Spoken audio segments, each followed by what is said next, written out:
ওয়ালাইকুম guys, digital computer training সেন্টারের পক্ষ থেকে আপনাদের জানাই আন্তরিক শুভেচ্ছা ও অভিনন্দন। আজকে আমরা দেখব মাইক্রোসফট ওয়ার্ডের বেসিক থেকে। যেমন আমরা অনেকেই মাইক্রোসফট ওয়ার্ডের কাজ ঠিকমতো জানি না, সেক্ষেত্রে সর্বপ্রথম আমরা শুরু থেকে শুরু করবো আজকে পার্ট 1। মাইক্রোসফট ওয়ার্ড আমাদের বিভিন্ন কাজে প্রয়োজন হয়ে থাকে।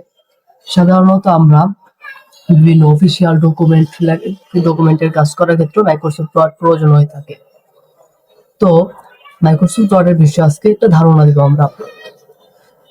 তো সর্বপ্রথম আমরা এখানে দেখতেছি যে ফাইল অপশনের ভিতরে আমাদের অনেক টুলস আছে, যেমন আছে এখানে ক্লিপবোর্ডের মধ্যে ভিতরে আছে আমাদের কাট, copy, format, printer, paste.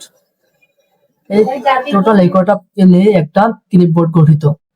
Second হচ্ছে ফন্টের ভিতরে আছে bold, italic, underline, strikethrough ইত্যাদি ইত্যাদি, এগুলো নিয়ে একটা ফন্ট গঠিত।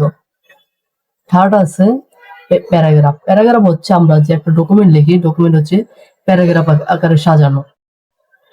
তো নেক্সট আছে আমাদের কাছে স্টাইল হচ্ছে আমরা বিভিন্ন ফন্টের বিভিন্ন স্টাইল চেঞ্জ করতে পারি, এই আর কি। এখানে চেঞ্জ স্টাইল, এখানে আমাদের স্টাইল আছে, কালার আছে, ফন্ট আছে, এখান থেকে আমরা ফন্ট চেঞ্জ করতে পারি। অথবা আমরা এখানে ফাইন্ড আছে, ফাইন্ড হচ্ছে কোনো জিনিসকে খোঁজ করা, যেমন আমরা একটা ডকুমেন্ট খুঁজে পাচ্ছি না, সেটাকে ফাইন্ডে ক্লিক করে খোঁজ করতে পারি। নেক্সট আছে আমাদের কাছে রিপ্লেস হচ্ছে কোনো জিনিসকে পরিবর্তন করা।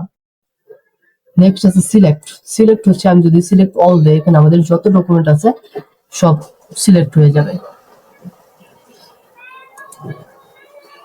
ধন্যবাদ গাইস।